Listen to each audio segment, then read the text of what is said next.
Hello everyone, career एक उड़ान channel में आपका स्वागत है। हम जिस टॉपिक पे आज बात करने वाले हैं वो टॉपिक है ब्लैक फंगस। हम आज जानेंगे ब्लैक फंगस क्या है, इसके लक्षण क्या है, इसके मेडिसिन क्या है, कैसे लोगों को प्रभावित कर रहा है, इसके छुटकारा कैसे पाया जाता है। इन सभी तमाम बातों पे हम आज जानेंगे। अभी तक आप मेरे चैनल पर नए हैं तब प्लीज़ चैनल को सब्सक्राइब कर लीजिए और वीडियो को ज़्यादा से ज़्यादा शेयर कीजिए। सबसे पहले हम जानेंगे फंगस क्या होता है। फंगस एक वह जीव है जो नमी वाले सतहों पे पाया जाता है, यानी जिस जगह पे नमी होता है वहाँ पे फंगस का होते हैं उत्पन्न होते हैं। जैसे रोटी हो गया, ब्रेड हो गया, आप देखिए होइएगा इन सब पर 1 या 2 दिन बाद भूरे भूरे कलर के कुछ हो जाते हैं। यही हमारा क्या होते हैं, फंगस होते हैं। कभी कभी देखिएगा जब हम बाज़ार से सब्ज़ी खरीद के लाते हैं 2 या 3 दिन छोड़ देते हैं तो उसके ऊपर एक भूरा भूरा कलर का कुछ हो जाता है। यही हमारा क्या होता है, फंगस होता है। और ये फंगस फैलते कैसे हैं, तो ये फंगस मिट्टी से, खाद से, पौधे से, सड़े गड़े फल सब्जियों से, इन सभी से इस फंगों का क्या होता है, फैलाव होता है। यह हमारे चारों तरफ पर्यावरण में उपलब्ध रहते हैं, फिर भी ये फंगस इतनी आसानी से हमारे शरीर में प्रवेश नहीं कर पाते हैं। सबसे पहले ये अपना एक इन्वायरमेंट बनाते हैं, अपना एक वातावरण बनाते हैं। ये भी बहुत चालाक होते हैं।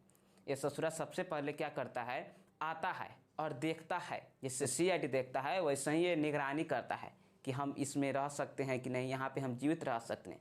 जैसे ही उसको लगता है कि हम यहाँ पे जीवित रह सकते हैं तो अपने सारे दोस्तों को कहता है आओ आओ आओ, और ससुरा अपने सारे दोस्तों को क्या कर लेता है, बुला लेता है और अपना एक इन्वायरमेंट बना लेता है। उस चारों तरफ को क्या कर लेता है, घेर लेता है। जैसे आप देखिएगा पुलिस जब छापा मारता है किसी क्रिमिनल के यहाँ तो क्या करता है, चारों तरफ से फोर्स तैनात हो जाते हैं। उसी तरह ये ससुरा करता है, चारों तरफ से क्या करता है, चारों तरफ से इसको एकदम घेर लेता है। अब जैसे ही घेर लेता है अपना एक वातावरण क्रिएट कर लेता है, उसके बाद से सोचता है कि हम प्रवेश कैसे करें। तो उसको तो शरीर में जब घेरता है तो नाक ही ऐसा जगह होता है जहाँ ज़्यादा तक हमेशा क्या होता है, नमी बना रहता है। अब ससुरा ये उसी के माध्यम से प्रवेश करता है। और जैसे ही धीरे धीरे प्रवेश करता है, जैसे ही प्रवेश करना शुरू करता है अपने सारे दोस्तों को बोलता है जल्दी जल्दी जल्दी जल्दी आओ। और सभी दोस्त इसके क्या होते हैं, आने लगते हैं और यह जाके क्या हो जाता है, एक जगह स्टेबल हो जाता है। और जैसे ही वह कुछ जब अंदर चला जाता है तो वह कुछ देर विराम करता है और विराम करने के बाद क्या करता है, अपने आप को मजबूत करता है, स्टेबल्स करता है। उस समय धीरे धीरे आपका नाक क्या होने लगेगा, बंद होने लगेगा। और जैसे ही वह नाक के पास स्टेबल हो जाएगा धीरे धीरे आपके शरीर में प्रवेश करेगा। तो शरीर में सबसे पहले कहाँ जाता है, सबसे पहले वो आँख के पास जाता है। और आँख के पास जाता है तो देखता है, उसको आँख के पास जाता है तो सबसे पहले उसको क्या बताता है, सबसे पहले उसको सेंट्रल रेटिना आर्टरी बताता है। क्या बताता है, सेंट्रल रेटिना आर्टरी बताता है, जिसको हिंदी में बताता है केंद्रीय रेटिना धमनी।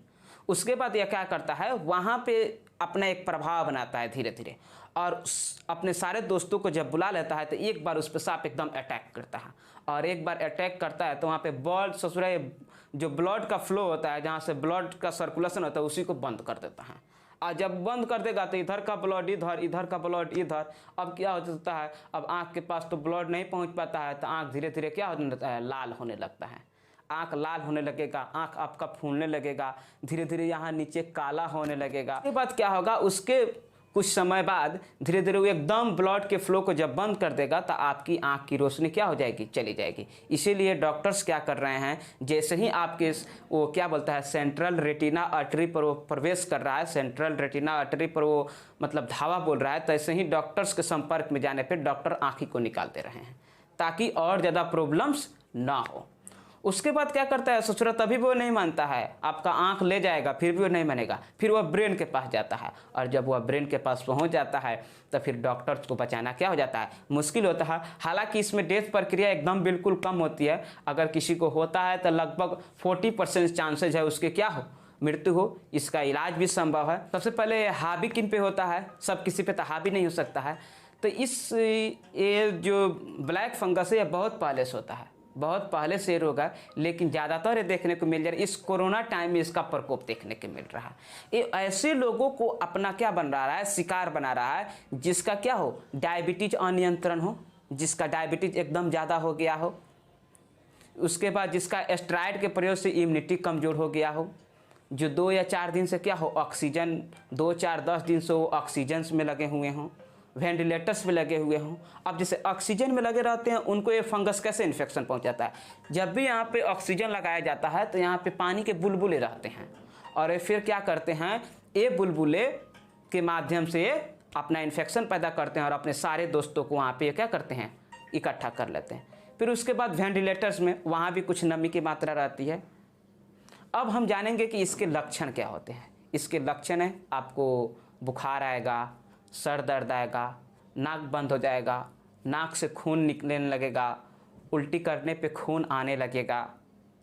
उसके बाद आपकी आंखें लाल हो जाएगी, आपको एक चीज़ दो दो दिखाई देने लगेगी, आपकी आंख की रोशनी भी धीरे धीरे जा सकती है।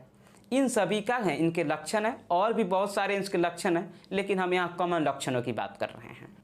आप अपने से क्या कीजिए, सावधानी बरतिए। अब सबसे पहले आता है कि इनकी मेडिसिन क्या है। अगर आपको ब्लैक फंगस हुआ है तो आप एंटी फंगल मेडिसिन ले सकते हैं, लेकिन आप ये भूल कतई नहीं कीजिएगा, आप अपने से एंटी फंगल मेडिसिन नहीं लीजिएगा। एंटी फंगल मेडिसिन अपने से इसलिए नहीं लीजिएगा क्योंकि ये मेडिसिन लेने से पहले आपके शरीर में पर्याप्त मात्रा में पानी होना चाहिए।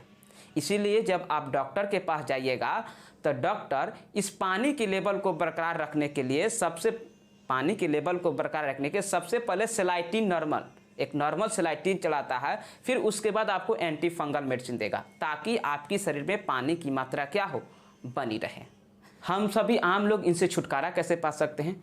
आप एकदम खूब खाइए, खूब पानी पीजिए, खूब प्रोटीन लीजिए। आप अपने शरीर के इम्यूनिटी को हमेशा क्या कीजिए, बनाए रखिए, बरकरार रखिए। अपने इम्यूनिटी को कमज़ोर मत होने दीजिए। साफ़ सफाई पर विशेष ध्यान रखिए। जब तक आप साफ़ सफाई पर ध्यान नहीं दीजिएगा तो फंगस क्या होगा, दस्तक देगा ही।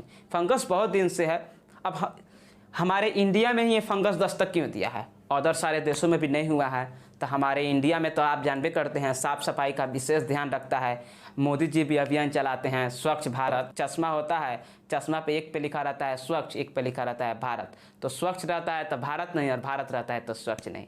इसीलिए आप लोग स्वच्छता पर विशेष ध्यान दीजिए। एक मोदी जी के केवल कहने से भारत स्वच्छ नहीं हो सकता है। आपके और हमसे सब कोई थोड़ा थोड़ा प्रयास कीजिएगा, तभी हमारा भारत क्या स्वच्छ हो सकता है और हम बहुत सारे बीमारियों से क्या हो सकते हैं, बच सकते हैं। अब हम एक कॉमन बात करेंगे कि आखिर इसको एक सरल भाषा में कैसे कहा जा सकता है कि आखिर ये ब्लैक फंगस क्या है। तो ब्लैक फंगस एक फंगस या फफूंदी है जो आमतौर पर इससे कोई खतरा नहीं है, लेकिन अगर आपके शरीर की इम्यूनिटी सिस्टम कमज़ोर है तो यह आपकी जान भी ले सकता है। ये उन सभी लोगों के पास ज़्यादा दस्तक देता है जो पहले किसी न किसी बीमारी से क्या हो, ग्रसित हो। जो व्यक्ति पहले किसी न किसी बीमारी से ग्रसित होते हैं ये उन पे ज़्यादा अटैक्स करता है। ऐसे भी आप देख लीजिए HIV के मरीज को ऐसे ही क्या होता है, इम्यूनिटी सिस्टम कमज़ोर होता है, तो उनको ज़्यादा सतर्क रहने की ज़रूरत है। आपको इनसे डरने की कोई ज़रूरत नहीं है। तो देख लीजिए यह एक व्हाइट बोर्ड है। यहाँ पे अगर हम एक छोटा सा क्या कर देते हैं, बिंदु दे देते हैं और किसी से पूछा जाएगा इस बोर्ड पे क्या दिखाई दे रहा है, सभी लोग कहेंगे कि एक ब्लैक बिंदु दिखाई दे रहा है। किसी को ये व्हाइट बोर्ड नहीं दिखाई देगा, ज़्यादातर लोग ये ब्लैक बिंदु। वैसे ही आजकल के हमारे मीडिया बंधु कर रहे हैं। मीडिया बंधु क्या कर रहे हैं, आप लोगों को पॉजिटिव रखिए, केवल निगेटिव समाचार को ही दिखा रहे हैं। जैसे यहाँ इतना डेथ हुआ, कोरोना का लहर ये हो गया, इतना आज केसेस निकले। कभी भी पॉजिटिव समाचार भी दिखाइए। जब तक आप पॉजिटिव समाचार नहीं दिखाइएगा तब तक लोगों के अंदर डर खत्म नहीं होगा और लोगों को इनसे लड़ने की क्या होगी, हिम्मत नहीं होगी। तो आप मीडिया बंधु से मेरा आग्रह है कि आप ठीक है, आप समाचार दिखाइए, लेकिन आप पॉजिटिव समाचार को भी दिखाइए कि कितने लोग ठीक हो गए, कौन व्यक्ति कैसे इसको रिकवर किया। आप लोगों में एक उत्साह लाइए ताकि लोगों के अंदर यह उत्साह आए कि वो किसी भी बीमारी से क्या कर सके, लड़ सके, लोग डरे नहीं। थैंक यू, जय हिंद। अभी तक आप मेरे चैनल को सब्सक्राइब नहीं किए हैं तब प्लीज़ चैनल को सब्सक्राइब कर लीजिए। वीडियो को ज़्यादा से ज़्यादा क्या कीजिए, शेयर कीजिए।